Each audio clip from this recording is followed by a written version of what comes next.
Yo, what's good, everybody? We're back, and episode 4 is looking like a different kind of episode.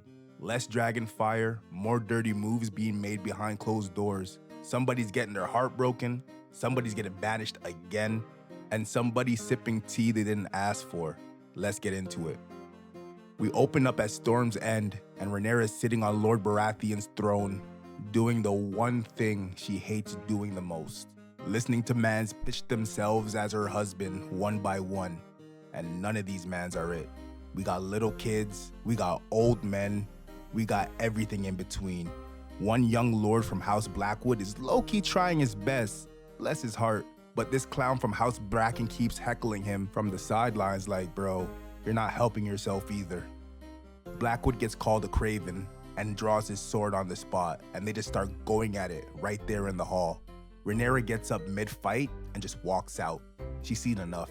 2 months left on this tour, and she does not care one bit. She's going home.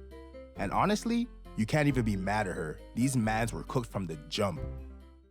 On the ship back, Cole is with her, and she asks him what he thinks her dad is going to say about her cutting the tour short and rejecting every single suitor without a second thought. Cole, knowing damn well better not to answer that, just stays quiet. The smartest thing he's done all season. Then, out of nowhere, Caraxes, Daemon's dragon, buzzes by the ship, which means only one thing. King Crashout is back in town. Now, if there's one thing we know about Daemon, he's gonna make an entrance. The throne room is packed, everyone is watching, and Daemon just strolls in, wearing a crown on his head. Completely normal behavior. The King's Guard pulls a sword on him, and this man goes at it to the chair and just tosses his own blade onto the Iron Throne. Bro, the audacity. He walks up to Viserys wearing his crown he was giving for winning the Stepstones. King of the Narrow Sea, they're calling him now. But then, he takes the crown off, places it on the ground, and kneels. Tells his brother there's only one true king. Whether Daemon believes that, or if that's just another move on the chessboard, is really up to us to decide. But it's safe to say, these brothers are good, for now. Rhaenyra gets a private moment with Daemon, and it's genuinely the most relaxed we've seen her all show. No politics, no pressure, no Otto lurking somewhere in the background scheming. She asks her uncle, why did you come back here? She knows this man well enough to know he's not just gonna bend the knee and play nice. He's being slick about it, talking about he wants the comforts of home. She's not buying a single word, but she lets it go. He tells her once she marries, she can basically do whatever she wants on the side. It's purely political, not personal. He then casually roasts his own wife, saying he has zero intention of ever going near her in the Vale, and a child would never survive being born in that environment. Man said that about his own marriage with a straight face. These two have a different kind of energy together, and the show is very much doing that on purpose. Meanwhile, the small council has fresh problems.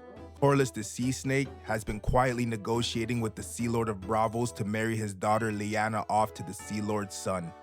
If that alliance goes through, the crown is going to need to make a counter move fast, and the obvious piece on the board is Rhaenyra. That night, the king throws a little welcome back party for Daemon. Everyone's drinking, it's supposed to be a good vibe, but Alicent is just sitting there, watching the man she was forced to marry make jokes and having the time of his life. She tries to make conversation with him about tapestries, and this man mocks her in front of everyone. Bro, your wife is trying to talk to you. Low-key, Viserys is kind of a terrible husband, and nobody in the show ever wants to say it, but I'ma say it. Alicent is out here doing everything right and getting absolutely nothing back, and it's genuinely painful to watch. Now this is where the episode really gets moving. Daemon pulls a smooth move, leaves Rhaenyra a disguise and a map with directions to find him outside the city. And she goes. She actually goes.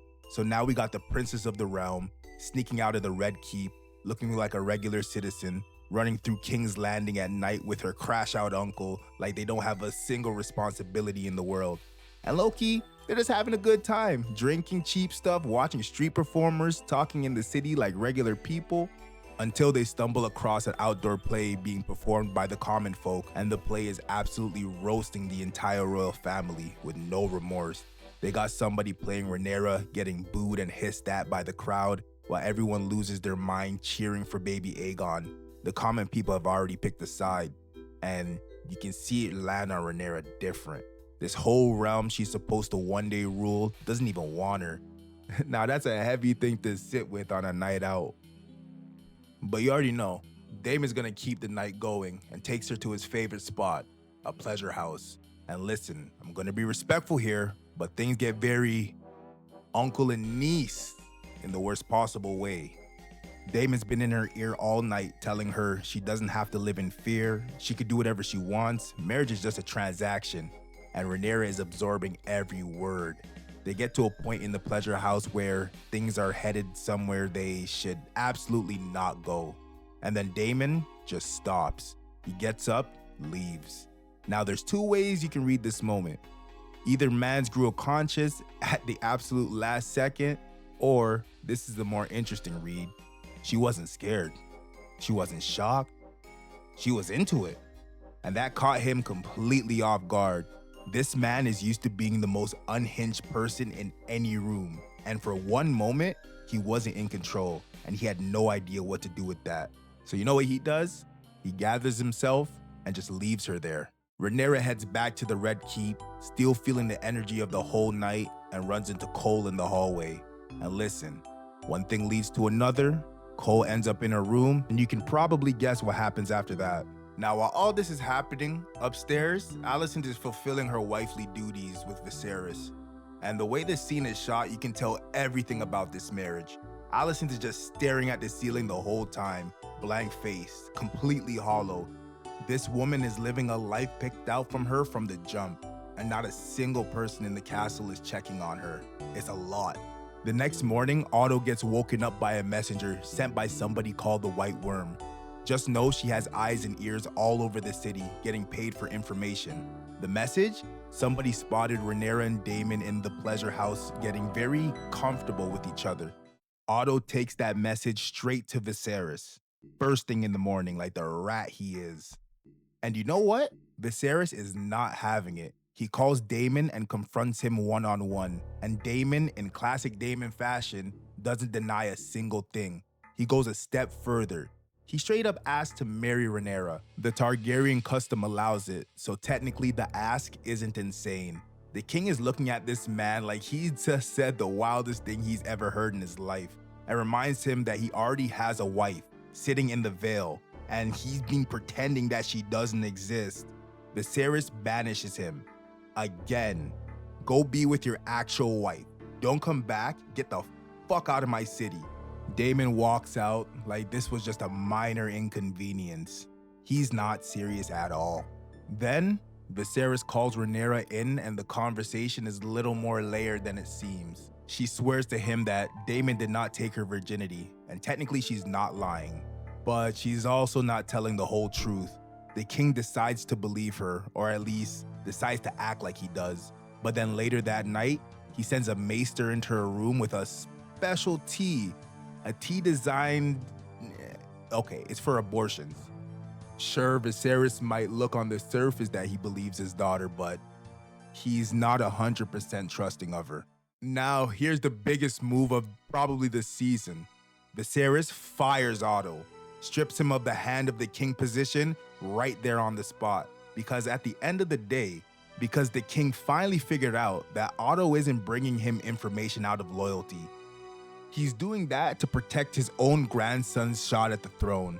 Otto tries to say he's only doing his job as the hand. Viserys tells him his judgment is compromised. His movements are personal and shows him the door. Otto walks out looking calm, but bro, this man is gonna be a problem now. A schemer with nothing left to lose, and a grudge is the most dangerous thing in Westeros, and everybody in this show is about to find that out.